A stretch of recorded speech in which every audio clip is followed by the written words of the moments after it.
Hello, Greencastle, Putnam County, and the surrounding areas.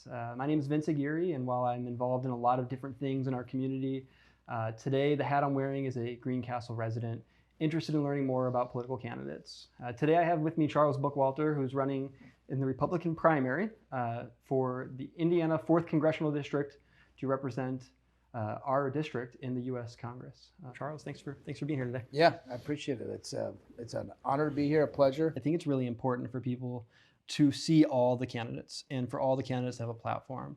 I've invited every candidate in this race on both sides. You're the third interview I've done. I think it's really important. I'm not here to question your ideas or debate you. I'm here to learn your perspective and allow other people to learn them. And we may agree on some things, we may not, but my goal is to not express any. Oh man, I was going to look for body language and see, that hurt a little bit. I'm human, I'll try. But I think as you and we met briefly last summer, had a very short opportunity to talk, and I've appreciated talking to you as a person and excited to learn more about you as a candidate. Well, thanks for giving me this platform to meet people of Putnam County. Absolutely. I appreciate it. Absolutely. And what are we, 5 days out from early voting? 6 days out from the time we're recording this? Which is a whole other issue. We should talk about that too. Not a How that benefits incumbents. I'd love to hear your perspective. Yeah. So why don't we get started by a little background about you and your life as far back as you're willing to go. We'll get to the politics at some point, but I want to learn more about you as a person and your life experiences. Okay. So I grew up in Vermilion County, Indiana, which is about 35 to 40 minutes north of here, a little northwest, right on the border of Illinois.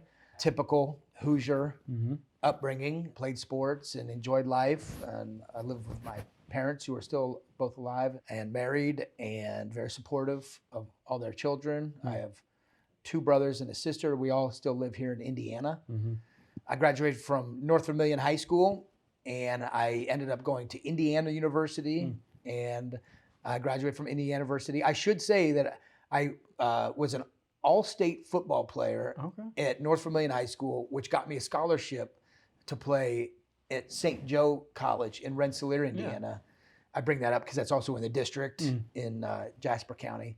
And I did 1 year there and realized that that wasn't the experience I was looking for. And college football is way different than high school football, even in a smaller school like that. It's so different. I ended up graduating from Indiana University. That required me to do an internship, which I did at the Pentagon in 2000. I was in the Indiana National Guard at that time. That 9/11 was very impactful in my life. I worked in the E-ring that got hit by the airplane or torpedo, depending on the conspiracy theory of what hit the Pentagon. But if it was hit by an airplane, it was the airplane. And the public affairs office was actually hit. So I knew people that were in there. So it was very concerning to me. That shaped my life, made me want to go serve. In 2006, after doing a few years working in sales, after graduating from Indiana University, I was able to get into the Army Special Forces in a direct pipeline where I went in as an enlisted guy. It took me 3 years to earn the Green Beret because I was a medic, which took a year, and I had Chinese as a language, which was 6 months. So it's a year and a half of that training. In 2009, I graduated from the Army Special Forces School, went out to Fort Lewis, Washington with 1st Special Forces Group as a medic, and I immediately deployed to Afghanistan. That was one deployment. Returned home, did a bunch of schools, then deployed again to Philippines. And then in a 2012 timeframe, my wife was like, hey, this is a lot. We've been doing this nonstop for a number of years. And I never intended to make the military a career. So we came back home, moved back to Indianapolis. And I leveraged that job that I had as a medic in the military, in the Special Forces, into medical device sales, which ultimately landed a job with Intuitive Surgical, which is the manufacturer of the Da Vinci robot. So my job from whatever years those were, 2014, when I relocated to Boone County, to 2021, was in the operating room, working with surgeons on how to use the Da Vinci robot, how to convert surgeons from laparoscopic surgery to robotic surgery, work with every single level of the hospital on acquiring a robot and using robot and implementing robotics into your hospital. That's a great job. It gave me the financial opportunity to invest in some commercial real estate, which I did in Clinton County, Indiana, and I purchased a Jimmy John's fast casual restaurant as the anchor store. I say all that to tell you because when COVID occurred, that's like the two worst places that you could be. In healthcare, in the operating room, as your primary means of income, and owning a fast casual restaurant, commercial real estate, where they're trying to lock everything down. So COVID completely flipped my life, like many people, turned my life upside down. And that's what got me involved into politics. I ultimately resigned my job and my career because I didn't want to get jabbed. I was 42 or something at the time, 45, and I was healthy and I was looking at it and I know medicine and I'm like, hey, this isn't for me. This isn't, just the things that I look at aren't adding up for me. I was in the operating room. I saw what was the reality of what was going on in these operating rooms. And here's an anecdotal story. People always like, hospitals were overwhelmed, all that. That wasn't true. They weren't overwhelmed because COVID patients come in. They were overwhelmed because of the policies that were enacted due to COVID. So nurses that cared about medicine and about their job, they stayed there and worked. Nurses that didn't care were the same ones that came in, because a lot of people don't remember this. If you walked by somebody in the street that had a dog that had symptoms of COVID, you could take 10 days off of paid vacation. Do you remember that? I don't, but yeah, I'll take your word. Yeah. So I was in the operating rooms and these nurses were overworked and stressed out because the hospital policy was that if you were 100 feet from a cousin that had a runny nose, then you could go to someone, because all the fear, remember the fear of COVID, that you could go to a nurse. I do remember contact tracing and family events. That's it. And then you got 10 days off. So that's why hospitals were overwhelmed, is because so many people were taking advantage of the overreaction to COVID. Same thing happened in my Jimmy John's. People would quit, or they would just say, I'm not coming to work today. And they would leverage against me. Like, what do you mean you can't come? I got no one coming to work. I need you to come to work. Oh, I might have COVID. Do you want everyone in Frankfurt to know that COVID is going through our store? I'm like, So they would use it against employers. People wouldn't show up to work. They would say, I need 10 days off. And they would just go home for 10 days and then show up like, I'm ready to work again. Very difficult time.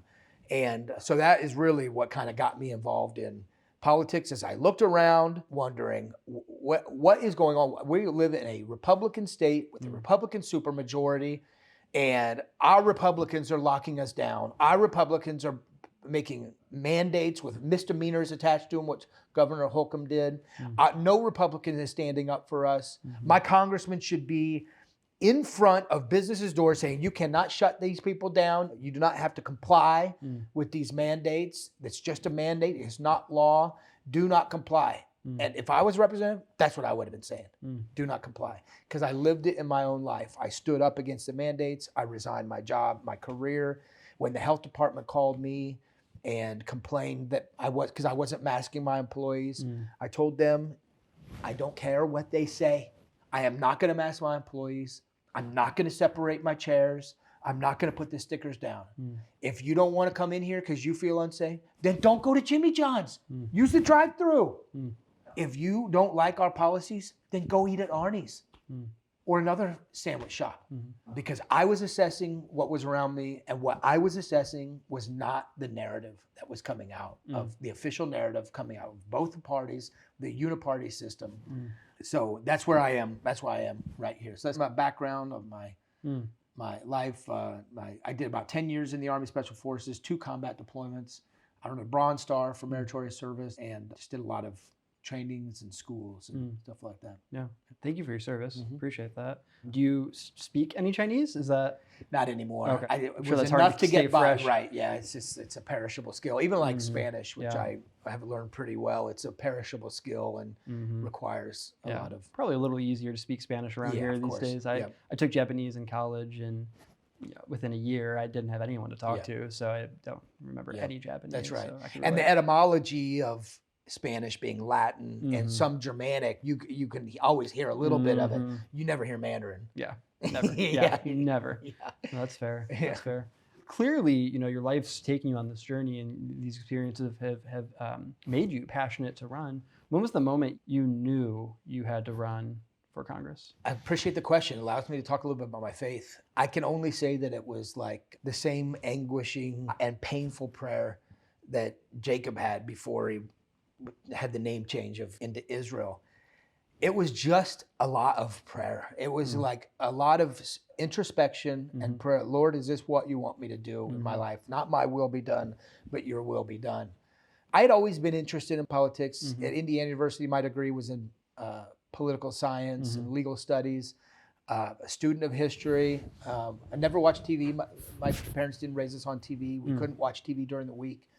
So I have a vast library at home. I've always collected books and read books. It's what my family, we do in our off times. Very familiar with history, philosophy, political philosophy, economic philosophy, theology. And so it's always interested me. And so again, when my life was turned upside down, knowing what our system of government was set up to be versus what we have now, and being a guy that raised my hand and said, I will protect and defend the Constitution of the United States of America, I take that seriously. I take that oath very seriously. I take the Constitution very seriously. I take my faith very seriously. And after COVID, when I'm looking around and seeing what a cataclysmic failure it was, that's when these prayers started. That's when this asking God, is this what you want me to do with my life? Should I focus on this? Should I get involved and engaged in politics? Is where the answer became clear to me. But it really was just because I was looking around and noticed or thought to myself, knowing history, knowing human history, histories of governments, of where there's always an empire that falls and a revolution that occurs, and this cycle that continues to happen throughout human history. I thought, man, this was an opportunity for our conservative elected representatives, not just in America, but in Indiana, to go down in history of some of the greatest defenders of liberty and prosperity and individual rights that we've ever had in our lifetime. If we could have watched that happen, they would have gone down in history books, been written about as the people that stood up when the people needed them. And now, as you see the after effects of COVID, now that we look back on it in hindsight, you look back, well, yeah, the few people now that are held up are the people that stood. Joe Rogan, for example, who stood up a little bit against it, or Jordan Peterson, or Malone, Dr. Malone, or McCullough. Some of these people that actually had a spine that stood up against, they're the people that we revere now. And our politicians failed us, which only goes to show that they're not, a lot of them, most of them, are not philosophically sound. They're not in it because they believe in the Constitution or limited government or the things that are so important that Hoosiers believe in, these values that we believe in it. It's self-aggrandizement, it's self-dealing, it is how to promote themselves, their friends, the party over the people, the philosophy and the ideas that are so important to Americans from our founding to where we are. That's fair. That's fair. So really, on top of those life experiences and your oath to the Constitution, feels like to me that COVID was really the driving point for you to enough is enough, and that's when you decided. Yeah, because they all failed us. Yeah. That's fair. Yeah. They all fail. Even parties in politics that you're familiar, even like libertarians that talk about limited government, laissez-faire, they failed too. They were horrible across the board. So it takes people that truly believe in these fundamental principles of limited government, of transparency, of the 10th Amendment, of laissez-faire markets and free markets. None of these systems are perfect, but this is the best system that we have for the most people, and that America is so far from. And when I go out knocking on doors and talking to people, they all agree, they all say the same thing. We have lost control of our country. It's the biggest problem with America right now, and the long-term problem, or the long-term greatest threat to the nation is apathy. Apathy in a system that requires people to be involved in our government to make it work the way it's supposed to work. And as soon as we give up all those rights and responsibilities, or government usurps them, which has happened, they create a managerial class of people, a ruling class of people, that only get involved so that they can have power and influence and money and rule over the rest of us. And our government was never set up to be that way. It's the best system that protects the most amount of people. And we're so far from that. It is very concerning.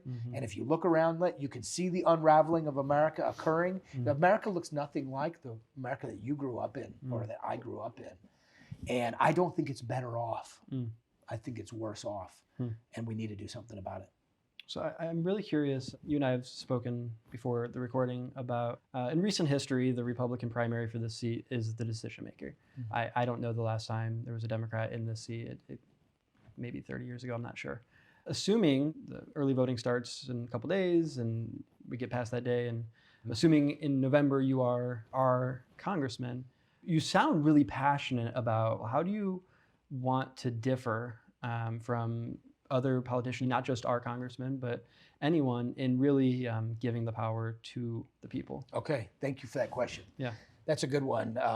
It's just phrased a little bit differently than sometimes the little other questions I get. What would be my legislative agenda? Or what would be the first thing I do? Or things like that. This is phrased a little bit differently and allows you to focus on what would it look like if Charles Bookwalter were a congressman. I often say that I don't have a legislative agenda. We need representatives, not legislators. This is the U.S. House of Representatives, not the U.S. House of Legislators. And unfortunately, where we are today, in the system where we are today, that's what we get so much of. We get so much of politicians saying, I'm running so that I can do, they have their own agenda. There's something important to them in their life that they want to get into power so they can make a law to help out whatever part of their life or whatever it is. And I think that's a wrong way of looking at this. We need to represent our districts to Washington, D.C., not go to Washington, D.C., get corrupted by all the lobbyists, the money, the power, and the influence that occurs, and then come back to the district and represent Washington, D.C. to the district. And that's what happens. That's what's happening across the board in America and in Indiana, where there's issues that are so important to Hoosiers in the 4th Congressional District: election integrity, medical liberty, carbon sequestration, and Green New Deal energy policies. All these things that Hoosiers don't want and don't like in our district, but are being forced on us by policies that occur in Washington, D.C. Washington, D.C. takes our money. They create all this infrastructure and agencies and administrative authority and bureaucracies. And then politicians get elected and they go there and they try to bring all that money back to their district. And it comes with strings attached.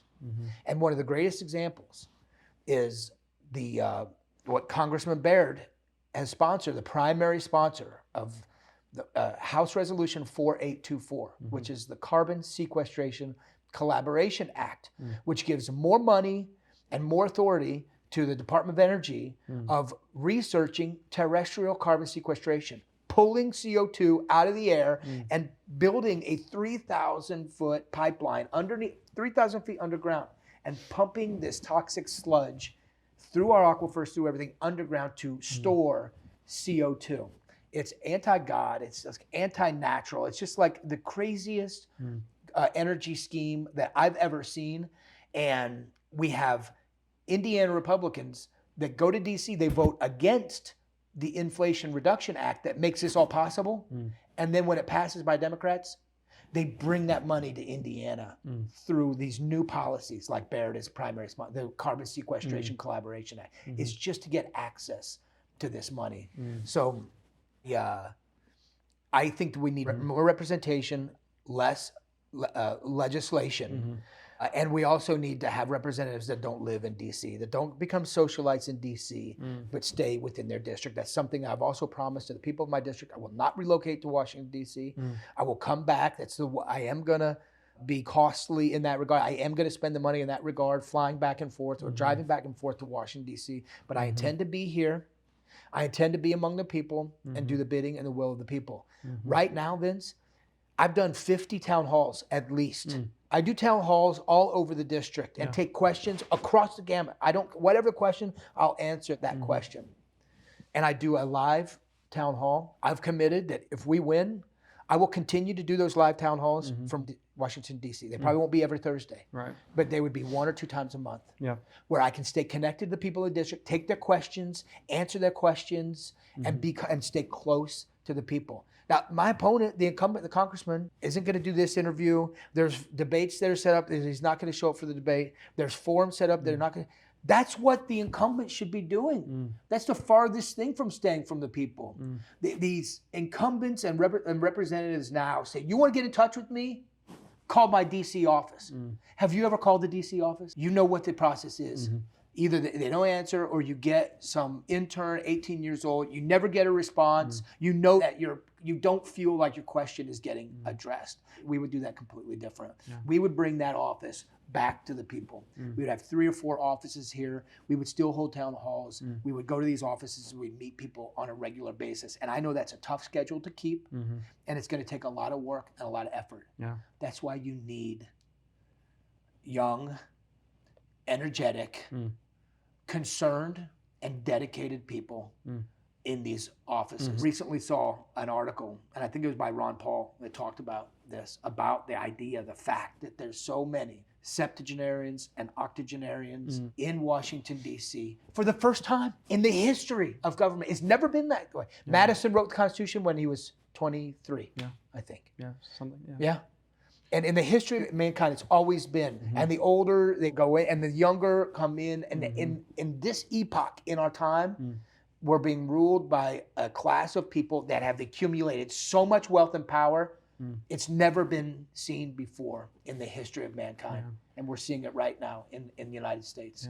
So far from our founding. I spoke with another candidate in one of these interviews and shared an anecdotal story of what I'm seeing anecdotally is the people I talk to out in our community. I don't know about the whole 4th Congressional District, but the older they are, the more they want younger people, which is counterintuitive to what I would assume. I would expect someone older would think they're more experienced and want someone older and more experienced. But the older people I speak to, retirement age and above, want younger people. And I find that a really interesting dynamic. I've heard the same thing. Yeah. I'm almost reluctant sometimes to say, they're like, who's a congressman? I tell them, and I'll tell them this is his 4th term, he'll be 80 years old. And they're like, 80 years old. And it happened yesterday when I was outdoor knocking. And the guy's like, I'm 78. I'm like, would you run for Congress? Like, no way would I do that. So I found the same thing. And I was reluctant to bring it up to older people, but I find the same thing, that they're like, oh, we need younger people. What you're clearly, you're a very smart guy who's thinking a lot about this. You've been running a campaign for a very long time. When you think about that day after the election, and kind of obviously if you're a candidate, you always expect to win. You don't run without expecting to win. Do you think much about what those first days in DC will be like? And if so, what concerns do you have, if any? I do think about a little bit, not a lot. So first of all, it's very difficult to beat an incumbent. And I'm very aware of that. And oftentimes I say, if we win, and people are like, hey, when we win, be optimistic. I'm optimistic. Sure. If there is a campaign that's going to beat an incumbent, it looks like ours. We've knocked on 25,000 doors. Wow. We've passed out almost 50,000 pieces of literature. We have a great digital presence, doing town halls all over, and we have a lot of support for having never run an election before. So I don't let my mind go there that often about what it would look like. It's similar in Ranger School. When you go to Ranger School or an SF, you never buy the long tab that says Special Forces. You never buy the tab that says Ranger until you graduate. It's like almost like it's bad. Like you don't even think about that. Sure. Similarly in the military, I use this analogy a lot. When you're at the range, you got a 50-meter target, 100-meter target, 300-meter target. You focus on that 50. And then when you clear the 50, then you work on the 100 and so on and so forth. So I'm always trying to make sure I'm focusing on the 25-meter target, which is the goal at hand, and then always looking at the 300-meter, but really focusing on these targets. And that 300-meter target is the election you referred to. And what would it look like? I would immediately, again, being a freshman, I would immediately reach out to the people that I align with. That would be the House Freedom Caucus right now. That would be Congressman Good or Congressman Eli Crane, who I've got a little bit of a relationship with, who is in the Freedom Caucus, House Freedom Caucus. And I would say, how can I work with you and help you. And it aligns with what I was saying about being a representative, not a legislator. I don't intend, Vince, to go there and spend 8 hours a day trying to come up with legislation and rethink the wheel, reinvent the wheel, or whatever. I would go work with people that are already there working on these very important issues and fighting these important fights. Like Thomas Massey, for example, who always implements or tries to pass or promotes bill defunding the Department of Education. That's a top priority for me. I think the federal government should be completely out of education. That money should be given back to parents and people, where we are more invested in our state. We have more control over education in our state and our local communities, right? The federal government gets all that money, they wash it, they give it back with strings attached, pennies on the dollar, as this bureaucracy in DC grows and grows and grows. So I would go out there and go work with people using my skill set and my ability to work hard to help further these bills that need to be addressed right now. Another one would be the legal immunity that vaccine manufacturers have, that no other industry has. And now if it requires a law, but getting that out of the National Childhood Immunization Act, or somehow striking that, but we need to work on that. Pharma companies need to get rid of that liability, that legal immunity that they have. And so that's what it would look like. It would be reaching out to those people. And then you said, what concerns do I have? The concerns are the booby traps that are set in Washington, D.C. For people that go there. Sure. And we all know about it because representatives have already talked about it. I've talked to congressmen, they say that such and such said all these things when they ran, and then they got elected and they came out here, and as soon as the lobbyists got a hold of them, as soon as the leadership got a hold of them, they changed their tune. We can't allow that to happen. And that is the biggest, that's something that concerns what I pray a lot about, is maintaining that humility, being humble, and a reachable person in that position, because it's a very important position and a high level position. But doing what I've talked about is the most difficult thing to do, the most difficult thing about that job, which is having a spine, which is being able to stand up to leadership and not do things just because they say we need to pass this, because we need these billions of dollars to go to Ukraine or whatever.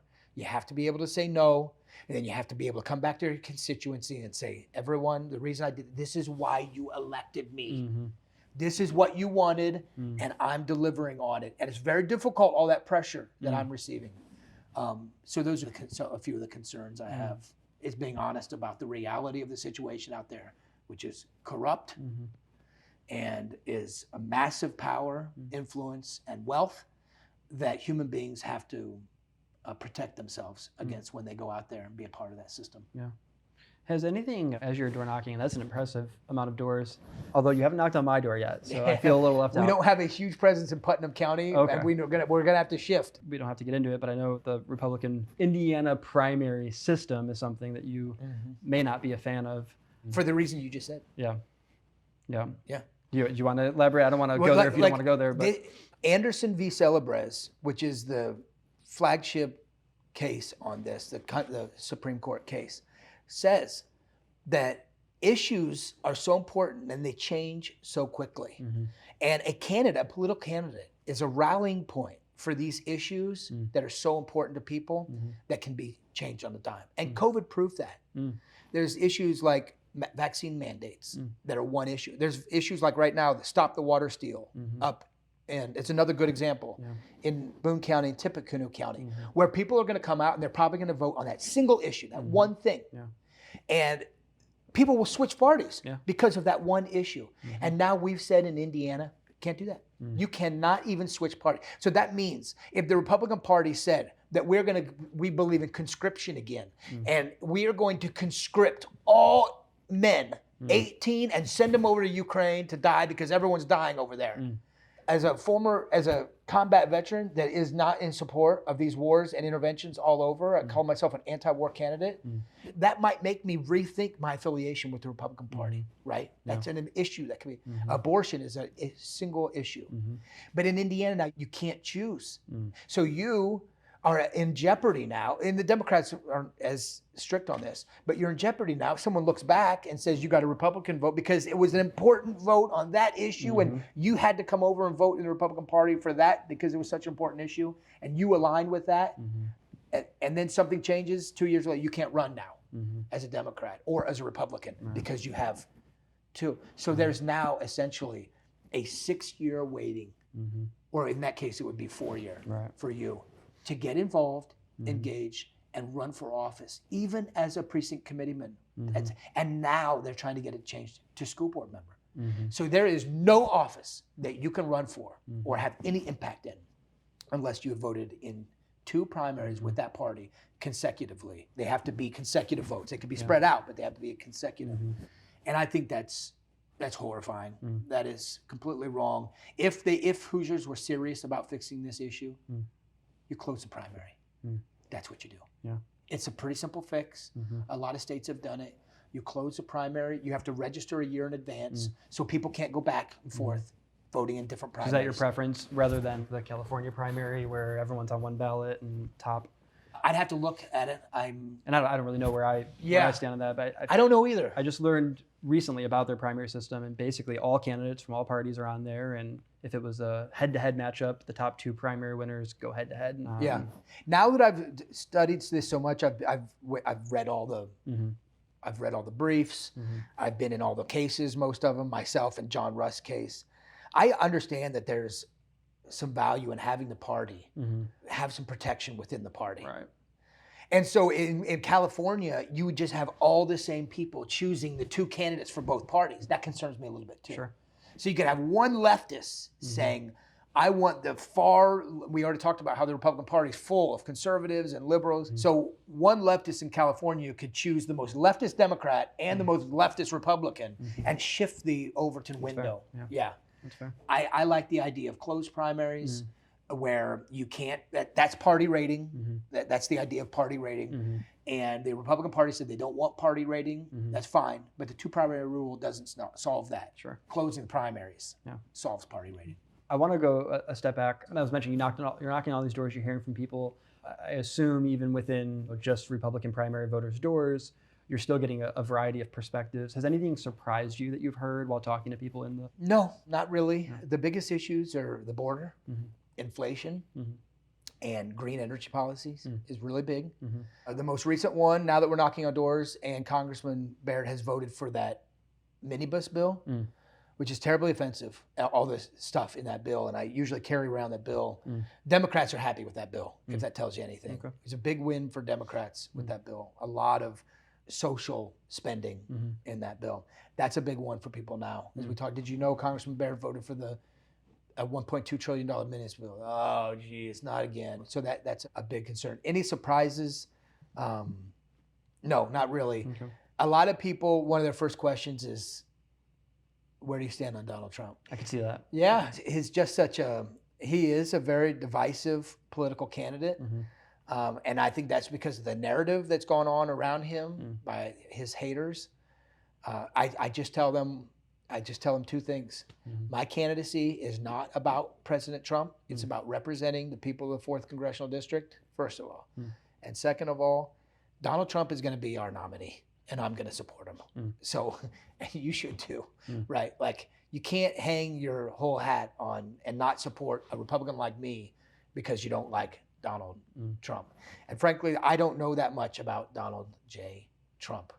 There's so much psychological warfare that's going on about him and about that guy, about things that he said, which they've edited to change and make it seem it's one thing and it's really not.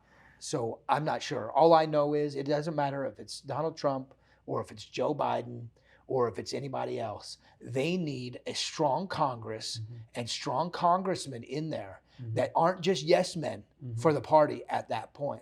There were times during COVID when we needed a strong Republican Congress to say no to President Trump about some things. The CARES Act, the stimulus bills, the vaccine, those were all things where we needed strong conservative congressmen to speak up against it. We don't have very many doing that.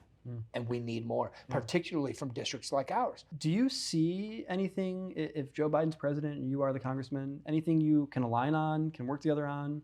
Is there anything, I told you earlier, I'm a political optimist. I like to think that outside of all the negativity and psychological warfare and the evil things happening in politics, there's some good stuff in there where we can be human and see eye to eye. Is there anything you think, I know it's putting you on the spot and it's not my intention, but. Unfortunately, I don't. And the only reason is because I feel that the Democrat Party now is just full of socialist Democrats. And after Obama, the few things that Democrats were good on, they've now failed on. Like war is a big one. There was, remember Code Pink? Remind me. Code Pink was anti-war Democrats that were against George Bush. They would protest against George Bush. And after 2012, when I got out of war, when I had my experiences in war, and I started rethinking my positions on war and interventionism abroad, I started looking at the Democrat Party and how Code Pink was anti-war until Obama got elected, and then he just continued bombing people all over. And how it's this tribalism is, look, we don't want war when George Bush is president. When Obama's president, you can bomb whoever you want. Oh, guys, that's a problem. And so the Democrats, where I think that I would align with them on perhaps something like war, they're gone too. Now, every politician at the Uniparty is fully on board with wars abroad all the time, forever wars, intervening all over the place at all times. And right now, NATO forces have been reported that they're in Ukraine now. NATO, Germany, France, NATO forces. That means, and already special operations forces are in Ukraine, U.S. military special operations forces, but that means more, potentially having American men and women on the ground in Ukraine, and it should be very frightening to everybody, or troops on the ground in Iran or whatever. Democrats used to be good on that bill, on that issue, and they're not. I think so. And I don't even know where Democrats stand on things like, oh, here's another one, because I get asked this a lot, and I don't mind talking about controversial issues. But I think, for example, cannabis should be recreational, right? I don't think it should be illegal for that. I think it should be studied. Indiana tried to legalize hemp, and I knew farmers that were in my area that were growing hemp, my neighbors who were growing hemp. They were telling me about all these opportunities you could have, hemp, concrete. I'm like, wow, you can do so many things with this. That failed. We don't have that in Indiana when they tried to push it. All that crop, it went to feed animals, or it was destroyed because all the regulation didn't allow to keep up with processing all that.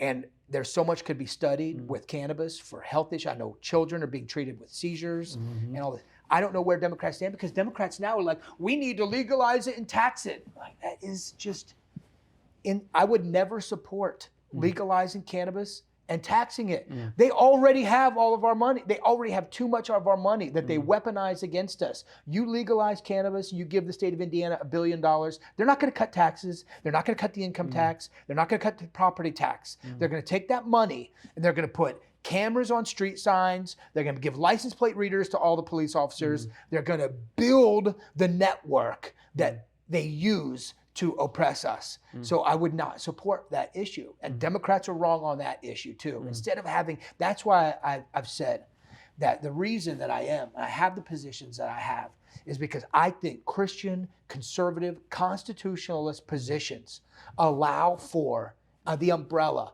for everyone that wants to live their life under it. And Democrats and mainstream Republicans, and I'm speaking broadly, and I probably shouldn't speak so broad. Not all Democrats and not all Republicans, but typically the narrative is that you have to do this our way for the common good of all, or it's not going to work. And I think that's wrong. It's completely wrong. It's not for the good of all people. But in a system that would be like we used to have, like the founding of the nation. The founding of the nation, which was arguably more Christian, more conservative, and more closely aligned with the Constitution, allowed for this great system, this great petri dish of government that we had, where anyone could come in and they could make a living, create wealth, become anything that you wanted to be. That's because it was free to do that. It's no longer free to do that. There's so many restrictions, so many regulations, so many requirements. We had cannabis back when they founded they were growing hemp. George Washington was growing hemp. Yeah. We had alcohol, tobacco, and firearms during the founding of the nation. There's no ATF in the Constitution. We had all these vices and things. And our Christian, constitutional, conservative forefathers never thought that it was for them to legislate this morality. They said that we have inalienable rights to life, liberty, and property, and government is established only to protect those. That's it. Just to protect them and let people live freely.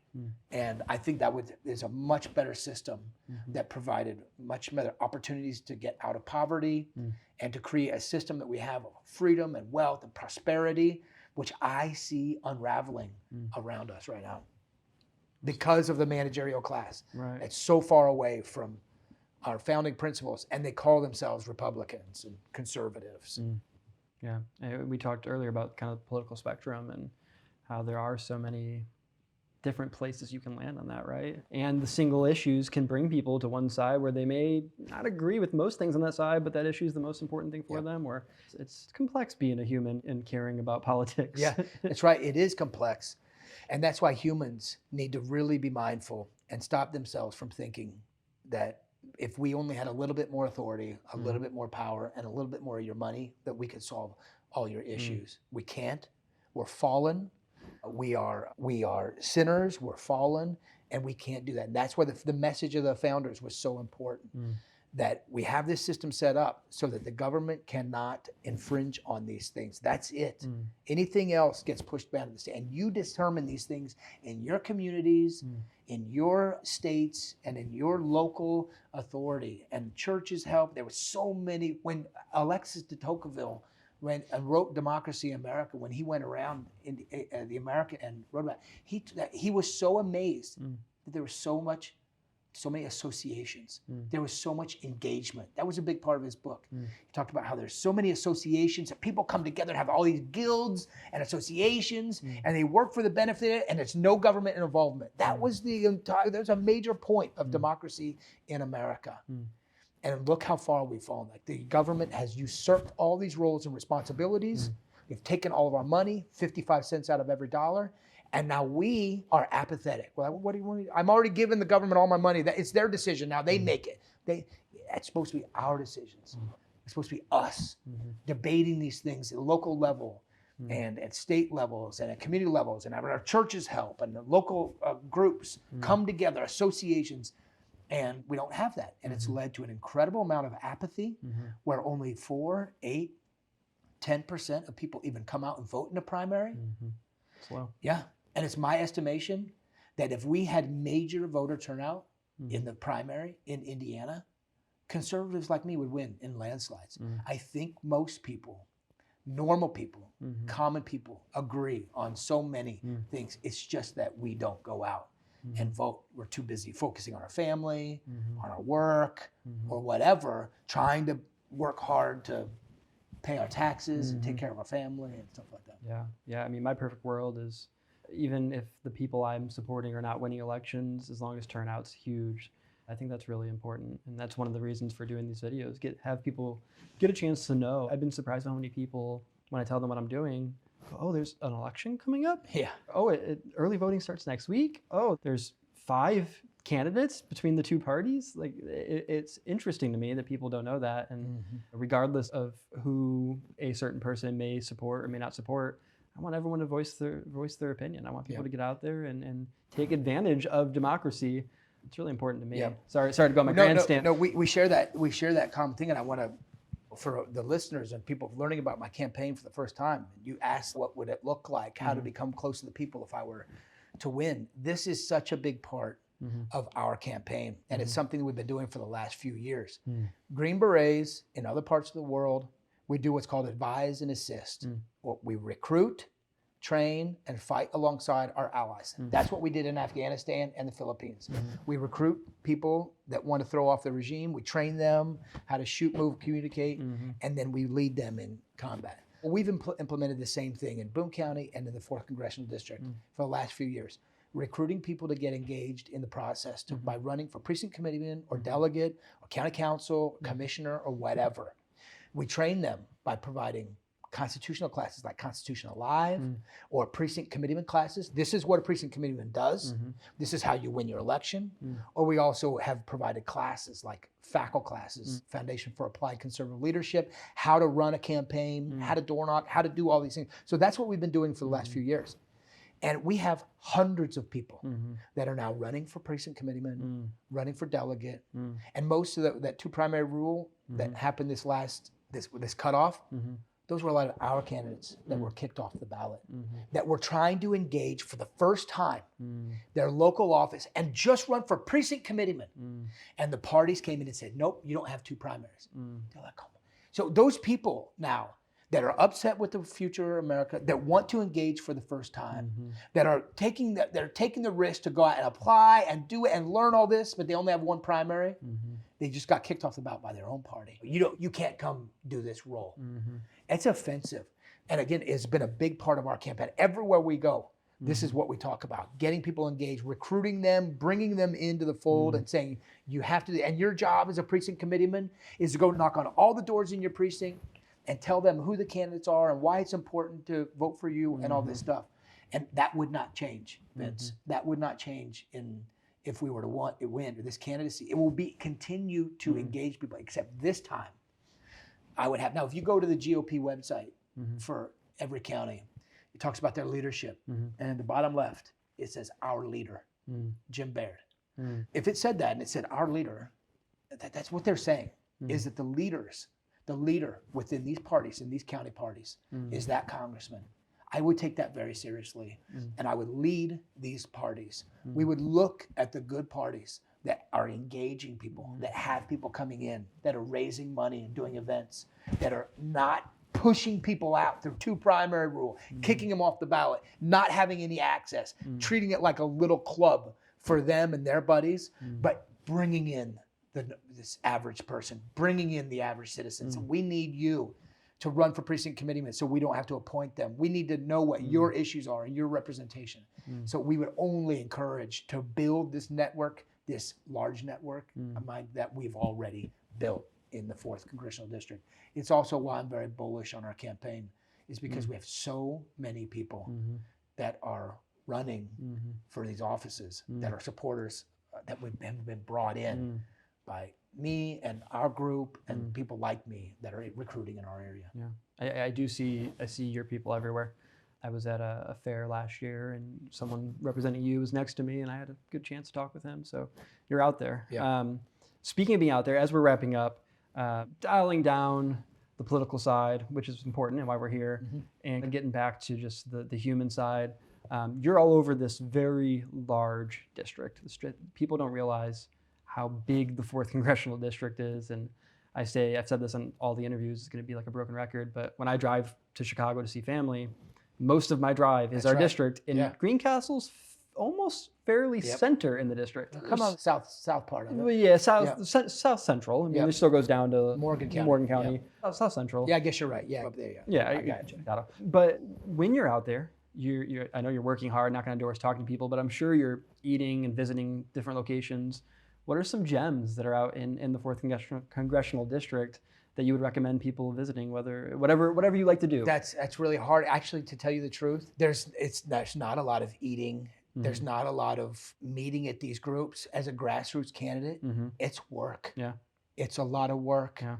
That's what it is. We meet with, here's a gem, Briggs Core Dynamic, which is a shooting range in Fowler, Indiana, where we just did a fundraiser, a Shoot with the Green Beret fundraiser.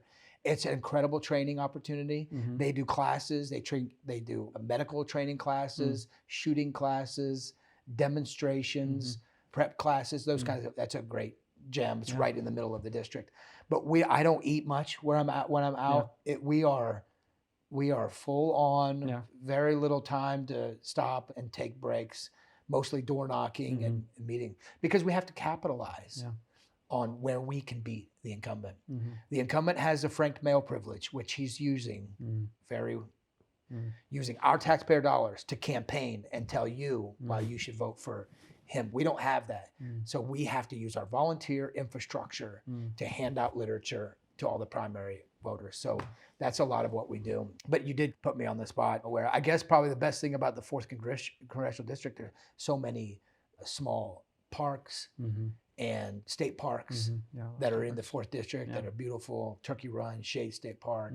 And then you get up north in Warren County, this beautiful area. It's rural. And that's what so much of the 4th District is rural, beautiful, agricultural land that has a specific culture that the uniparty system, that the managerial class, that big government is trying to change for their own benefit, not for the benefits of the constituents or the taxpayers there, but for the benefit of the elitists, of the politically connected, of the political class that wants to implement their centralized planning into the 4th District. And it's happening, and it's very frustrating and offensive, I think, to people that hold those values so close, that rural, agricultural, conservative Christian lifestyle.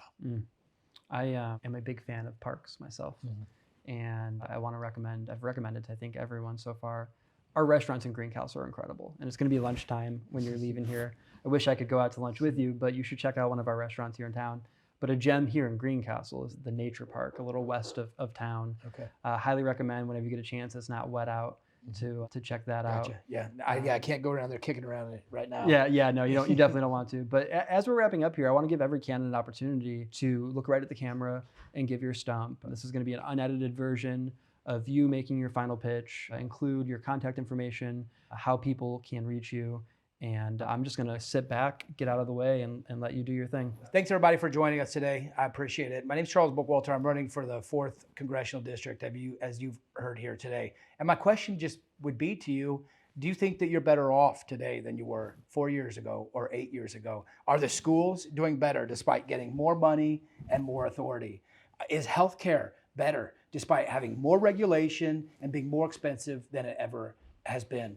Are food costs better? Transportation costs? And the answer is no. We're seeing an unraveling of America, and it has to do with both parties taking too much authority, too much control, and too much of our money in taxes, and then mismanaging it. And conservatives, their feet should be held to the fire more than anybody else, because conservatives and Republicans claim to be the party of limited government, small, transparent government, and an adherence to the 10th Amendment. But in my entire lifetime, all I've ever seen is these promises that they're the most conservative person that's going to fight for your values and fight for your culture and fight for the agricultural rural lifestyle in Indiana, and they fail us.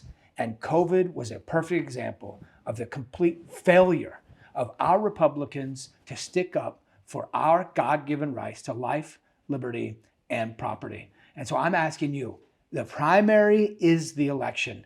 And if you want to see fundamental change, serious change, you have to support someone that's out there saying and speaking the words like, we need to defund the Department of Education. We need to defund the ATF and these agencies that they've built up around us to fix the problems that they say they're going to fix, that are important to us, and then they fail. The border is a failure, despite the trillions of dollars that they get in border security, homeland security, and local law enforcement. Yet it's a failure. And there's myriad examples of that failure, despite the increase in money that they've taken from us and the increase in the responsibilities the federal government has taken.